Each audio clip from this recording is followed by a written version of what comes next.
E aí, pessoal, beleza? Então vamos dar continuidade, né? Só que aí fazendo aquele resumo. Então o resumo é necessário para depois irmos para as nossas atividades, lembrando como eu sempre falo, isso aqui vai servir para as próximas aulas, então presta atenção e treina bastante. Vamos lá.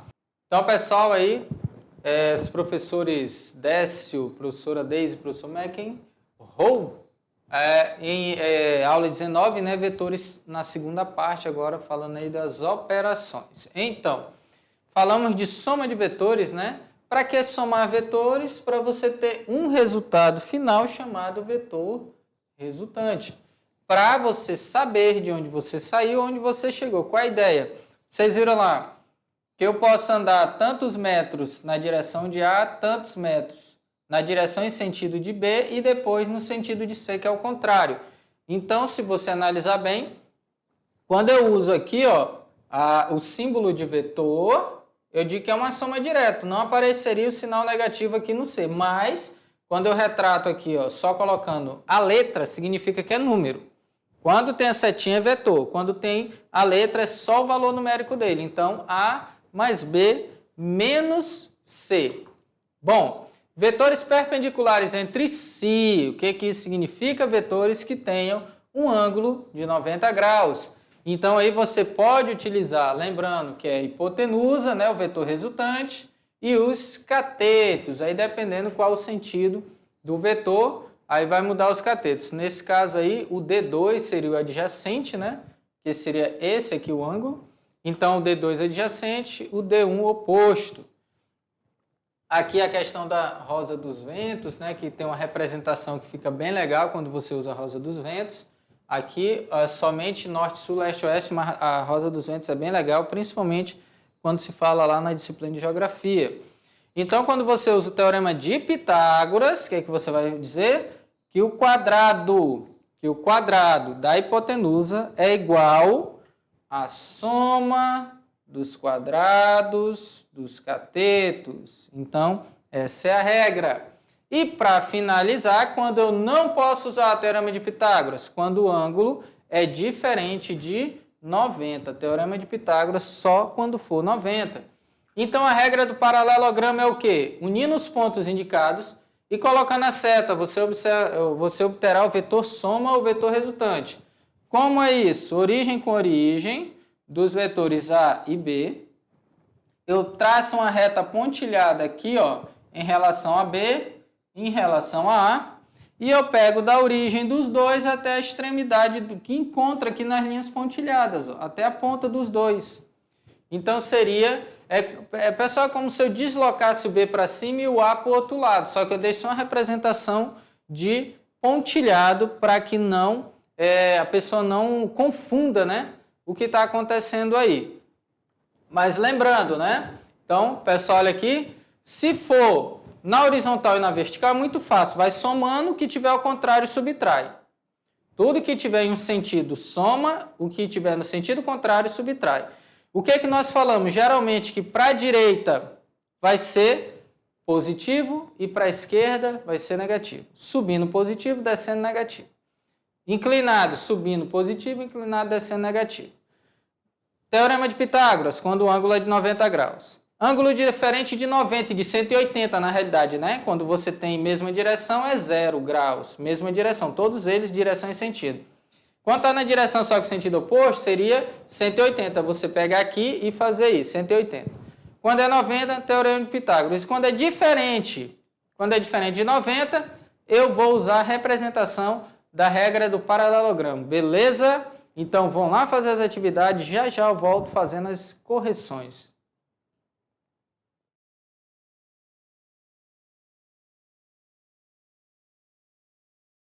E aí, pessoal, ficou alguma dúvida? Eu acho que não, né? São questões mais de representação, já usaram muito o teorema de Pitágoras, então vocês estão afiados. Regra do paralelogramo, dá para usar? Dá para usar, só que aí é a lei dos cossenos, né? Só que a gente não vai estar usando aqui agora, não. A gente vai usar mais representação, tá? Então, vamos lá. Então, tirando dúvida aí do que possa ter ficado, né? Que eu acho que quase não ficou. Aqui uma questão bem tranquila, gente. Uma questão de representação. UFC, né? Na figura, onde o retículo forma quadrados, o que significa? Esses quadradinhos aqui, ó, todos eles aqui, ó. Então, deixa eu só apagar aqui. Beleza. Então, de lados igual a 0,5 centímetros. Então, estão desenhados 10 vetores. Olha aqui, 10. Quais são? 1, 2, 3, 4, 5, 6, 7, 8, 9, 10. O que é que eu falei para vocês? Dá para juntar tudo e achar. Ou eu posso fazer o vetor resultante desses de cima e depois dos outros 5 de baixo. Dá para fazer também. Eles estão em qual plano? Lembra lá que geralmente nós usamos os eixos coordenados, x, y? O módulo da soma de todos esses vetores é igual em centímetros, lembrando, cada ladinho desse aqui, ó, vale 0,5 centímetros. Vamos lá. Primeiro eu faço o quê? A representação. Olha lá, representei do mesmo jeito que está lá. Só que o que eu fiz? Coloquei lá no início. Aí você fala, como assim? Ó? Tá vendo que estava deslocado? Só que ali, se você perceber, ó, 3 lados, 3 lados. Aqui, ó, 3, ali 2 e assim por diante. Eu represento da mesma forma. Olha o que acontece. Origem até a ponta do último. Depois, vou representar o outro, olha aí, ó. Representei. Praticamente como se fosse espelhado, né, gente? Tá bem parecido aí. Olha lá o meu vetor resultante.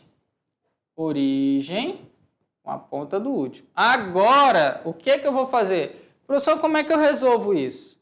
Se você quisesse colocar esses vetores de baixo lá em cima, ou de cima embaixo do outro, mais fácil é colocar o de baixo em cima, que aí você pegava a origem, né? Origem desse com a ponta desse daqui. Você teria o mesmo resultado. Só que o que eu vou usar aqui? Eu vou usar o meu resultado. Eu vou usar os dois vetores que eu achei, os dois vetores resultantes, e vou somar os dois. Porque é como se eu estivesse somando os 10. Vamos ver como é que fica? Então, olha lá. Vou jogar ele para cima. Viram que eu posso fazer isso? Eu não mudei direção, não mudei sentido e não mudei comprimento. Qual é o meu vetor resultante? Vamos lá, vetor resultante é a origem do primeiro com a ponta de quem? Com a ponta do último. Então, eu vou ter origem e ponta. Então, eu saio da origem do primeiro para a ponta do último. Olha aí, 4 ladozinhos. 4 lados, se cada um tem meio, resposta 2, né, gente? Então, aí, bem tranquilo. Agora sim, tem que prestar atenção. Como eu falei, vocês poderiam ter representado todos eles, mais ou menos, deixa eu ver se eu consigo aqui. Seria para cá, ó, certo? Esse daqui para cá. Esse daqui 2 para cá. Não vai ficar perfeito não, tá? Mas vamos lá. Opa. Esse para cá e esse último para cá, ó. Olha como é que ficaria a mesma coisa, tá vendo? Juntei os 10 e daria o mesmo resultado também, sem problema nenhum. Só que o que eu fiz? Fiz de um jeito diferente, né? Nem sempre o raciocínio é o mesmo. Eu podia pegar e embaralhar tudo. Vai dar o mesmo resultado, não vai mudar. Bom, questão 2. O motorista percorre com seu automóvel 36 km para norte. Em seguida, 48 para leste. A intensidade do vetor, pessoal, intensidade lembra, tá? É o valor numérico, a gente vai achar. Do vetor posição em relação ao ponto de partida é... Aqui lembra a rosa dos ventos que eu estava falando? Está aqui, ó, para nós nos orientarmos. Norte, sul, leste, oeste, noroeste, sudoeste, sudeste. Entendeu? Então tem todos os pontos. Mas vamos lá, principais é norte, sul, leste, oeste. O que falou? Falou que eu andei 36 para norte. Então vamos pensar aí, subiu na direção de A. Depois foi para leste, direita na horizontal. E qual é o meu vetor resultante? O meu vetor C. Só que agora eu vou achar o valor numérico dele. Olha ali, ó. O A certo? Norte. Então, vetor A. Beleza. Aí eu vou para o lado. Ando quanto? B, que é o segundo trajeto que eu usei. E para finalizar aqui. Só como é que faz isso? Teorema de Pitágoras. 36 para cima, 48 para o lado, né? Então, se você olhar aí, ó, que ele fala, né? Ele anda 36 para norte e 48 para leste. Vamos lá. Beleza. Agora, o que que eu uso? Teorema de Pitágoras. Se você conseguir descobrir qual o valor, olha só como é legal. Vou até fazer antes, depois vocês podem fazer aí.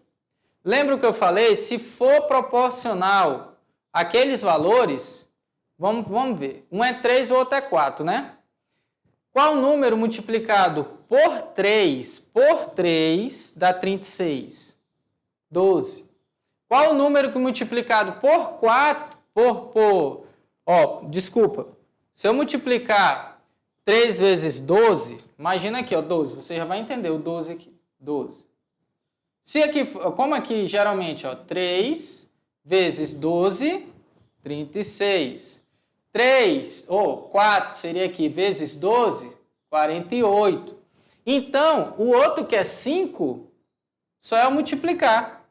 12 vezes 5, se eu sei quanto é 12 vezes 10, 120, né? 12 vezes 5 é a metade, 60. Então, tá vendo que eu já acharia a resposta? Mas beleza, vamos ver se essa regra é verdadeira. Eu vou deixar o 60 aqui, ó. Só ver se essa regra é verdadeira. Olha lá. 36 ao quadrado, 48 ao quadrado, e eu quero achar o C, né?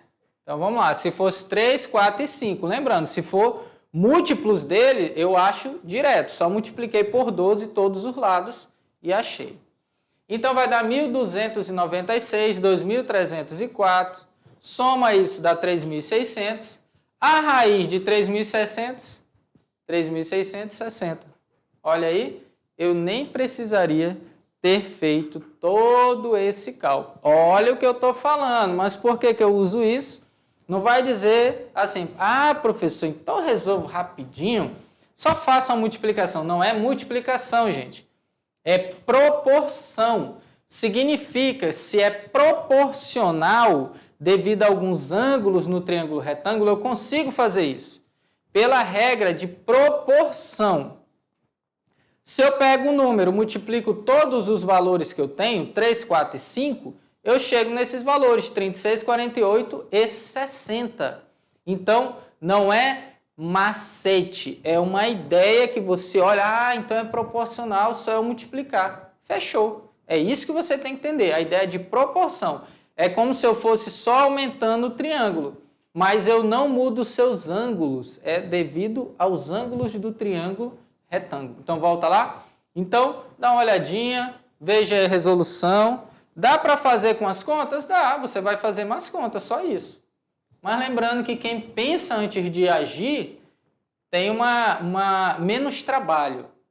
Eu até falo que o inteligente é preguiçoso, né? Porque ele faz de tudo para fazer pouco esforço. Então, o que o cara vai fazer? Ele vai pensar 1000 vezes antes de fazer força. Então, ele vai lá e consegue realizar um trabalho que ele não teria condições de fazer com as próprias forças ali, ou com a energia que tem que falar, na verdade, né? Então, beleza? Presta atenção, proporção, dá para resolver. Ângulo de 90, teorema de Pitágoras. Então, vamos lá. Professor, mas eu peguei o triângulo. Não vai ter como resolver se for diferente de 90 graus. E se for diferente de 5 e de 4, aí não dá para fazer. Aí você tem que fazer o teorema de Pitágoras mesmo. Só se for proporcional. Então, questão 3. Imagine que, sem querer, você deixa o cachorro fugir pelo portão e tem que ir atrás dele, fazendo o seguinte percurso.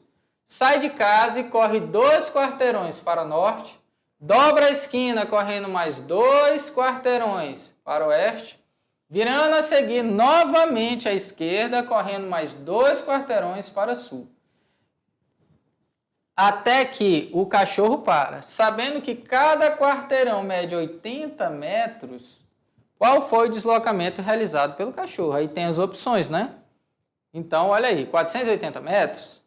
Olha o que ele está perguntando, qual foi o deslocamento. Gente, quando fala deslocamento, não é o tanto que o cachorro andou, tá?